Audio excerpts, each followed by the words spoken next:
Welcome to the Nintendo Power Zone, and this is Wild Odyssey. In 2017, Nintendo released two games that both have a rightful claim for the Game of the Year award. Both games have been critically and commercially successful and have sparked a debate. Which game is better? Our goal here with Wild Odyssey is to break the games down into multiple categories and place them head to head against one another to determine once and for all which game deserves the title of Game of the Year.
When comparing the stories of Super Mario Odyssey and The Legend of Zelda Breath of the Wild, I am stricken with the thought that in an oddly dissimilar way, both games begin relatively mid-story. Allow me to explain what I mean. The Legend of Zelda Breath of the Wild begins as most games do, with Link being awoken from a slumber, but unlike other Zelda games, Link doesn't awaken in his home. He wakes up in what I can only describe as a futuristic yet somehow ancient stasis chamber. He is told to open his eyes and that the fate of the world is depending on him, thus prompting him to get up and begin his hero's quest. Once you step outside and talk to the old man, who will later reveal himself to be King Rome, he ultimately reveals to you that you are Link and you've been asleep for 100 years, and he tells you of the Calamity Ganon and the reasons why it must be stopped. From then on, it is the goal of the player to unlock Link's lost memories, free the Divine Beast, and ultimately seal Ganon away.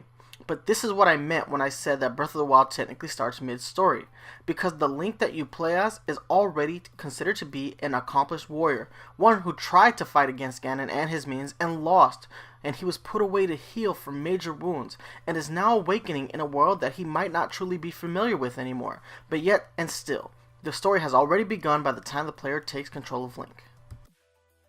Super Mario Odyssey begins unlike any other Mario game before it. When you start the game, Mario is already mid-battle with Bowser, and he's not faring too well. In fact, he's getting his ass kicked.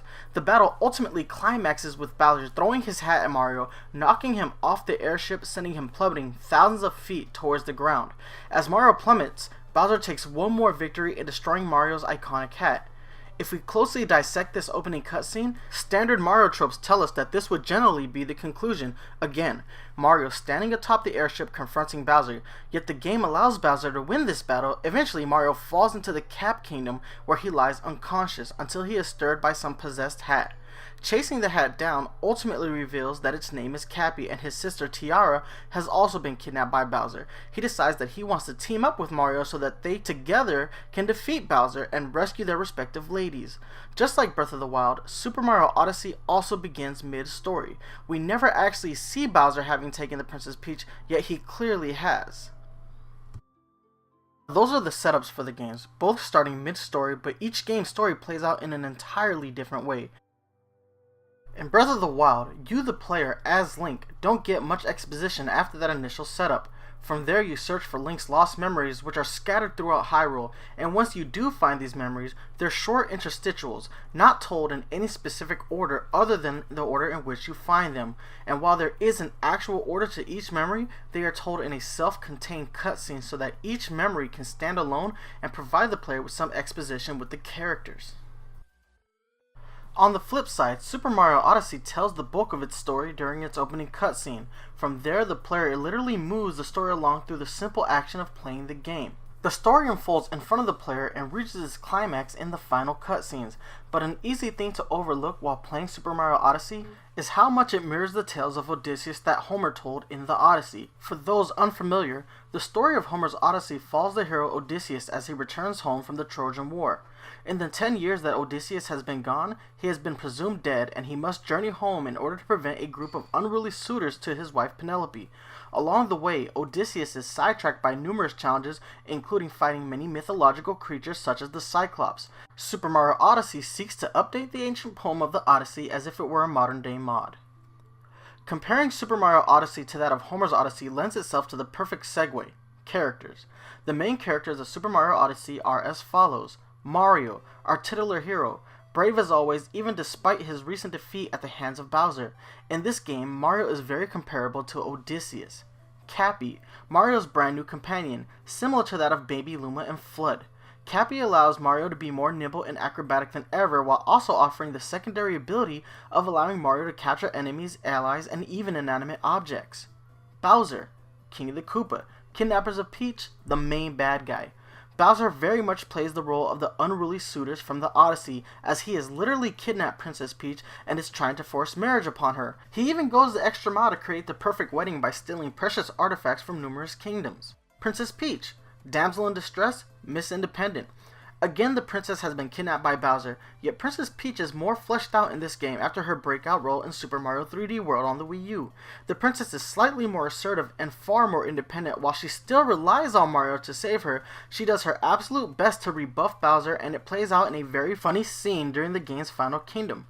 Princess Peach can be compared to Penelope in Homer's Odyssey. These are the major cast members of Super Mario Odyssey. However, everyone despite Mario and Cappy falls to the wayside as the player has no direct control over Bowser or Peach, at least not until one final epic moment in the game, and we really don't see what they're up to until Mario catches up to them. The characters in Breath of the Wild play a slightly more prominent role than the majority of the characters in Super Mario Odyssey. The characters in Breath of the Wild are as follows. Link, our protagonist, champion of Hyrule, wielder of the sword that seals the darkness. Link has awakened from a 100-year slumber that he was placed into so that he could heal following a confrontation with a horde of guardians. Upon awakening, he is amnesia-stricken and must reclaim his lost memories so that he may summon the courage to take on Calamity Ganon. Zelda, Princess of Hyrule, has been locked into confrontation with Ganon, keeping him sealed, thus limiting the amount of destruction he could cause, while Link healed. Zelda is a conflicted princess, torn between her desire and her duty. She quests for knowledge in order to find an alternative method in which to defeat Ganon, just in case she cannot awaken her sleeping powers within. The majority of the memories within the game detail the princess's struggle of the 100 years prior to the start of this game. Calamity Ganon, the main antagonist. It is described that Ganon has given up on reincarnation and given himself into malice, taking on a new form of pure evil incarnate. Dark, massive, looming over Hyrule, we are told that Ganon is a major threat, yet he simply hovers over the castle, never moving, never deterring you. Ganon is not the threat that he has been portrayed in other Zelda games, as he will always wait for you no matter how long you take to reach Hyrule Castle. Whether or not you decide to take on the Divine Beast, he will be there waiting, posing no threat and thus relegating one of gaming's greatest villains and almost turning him into a non-entity. The champions. Mipha, champion and princess of the Zora realm. Mipha is tasked with piloting Vah Ruta. Mipha is sweet, kind-hearted, and secretly in love with Link. Mipha meets her fate at the hands of Waterblight Ganon. Daruk, champion of the Gorons. Daruk is the strongest of the champions. Courageous, dim-witted, with a large appetite, he is also the most upbeat. He is also the champion who was closest to Link. Tasked with piloting Vah Rudania, Daruk falls to the Fireblight Ganon. Urbosa, champion and chief of the Gerudo. Urbosa is strong, confident, independent, graceful, and has a strange sense of humor. Urbosa is the champion closest to Princess Zelda, also having a relationship with her mother, the Queen of Hyrule. She is the most insightful of the champions, completely understanding Zelda's disdain for Link initially.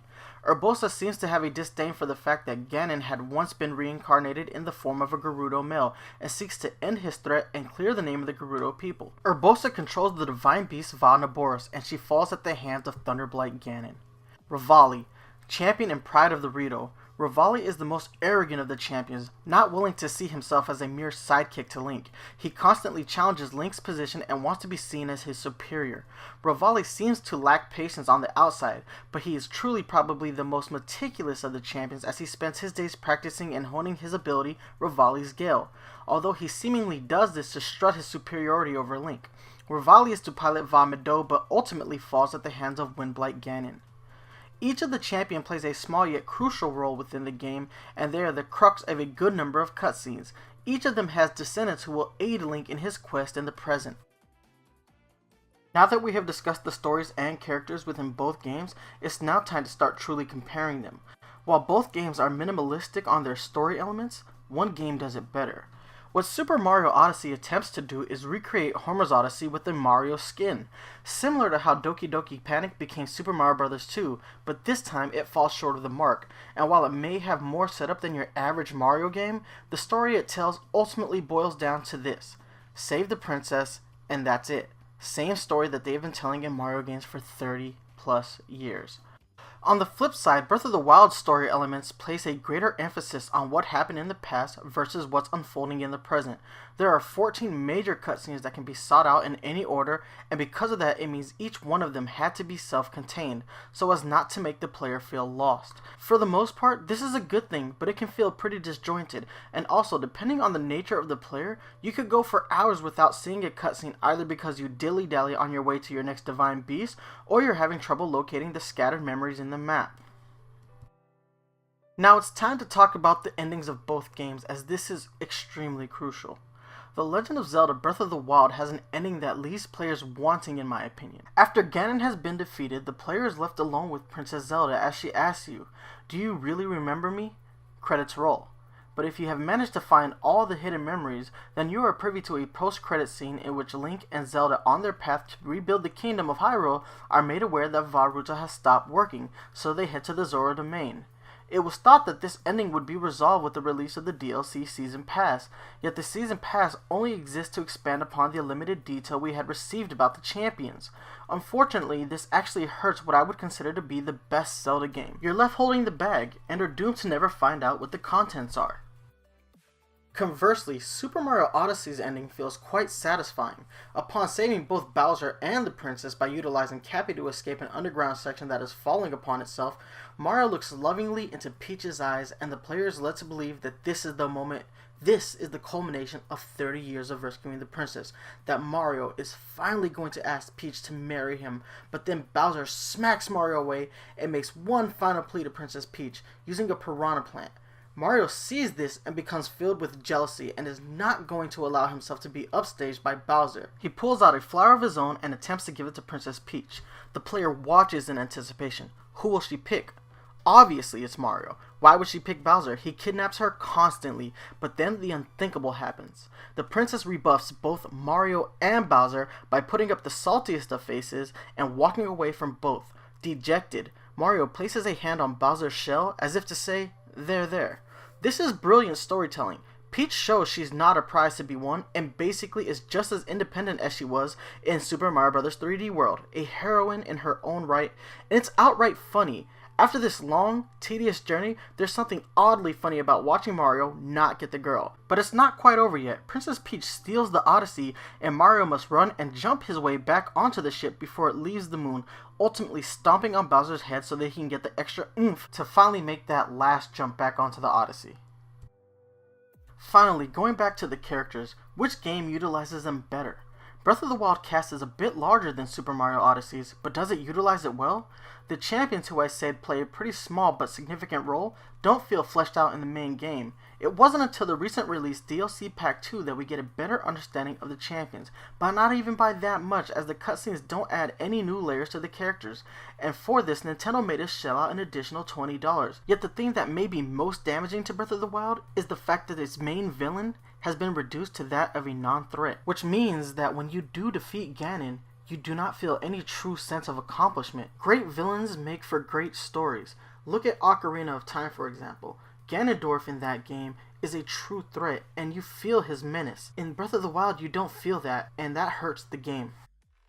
Super Mario Odyssey utilizes the characters much better, as it boils the main cast down to 4. Well, 5 if you're really that big into Pauline's appearance.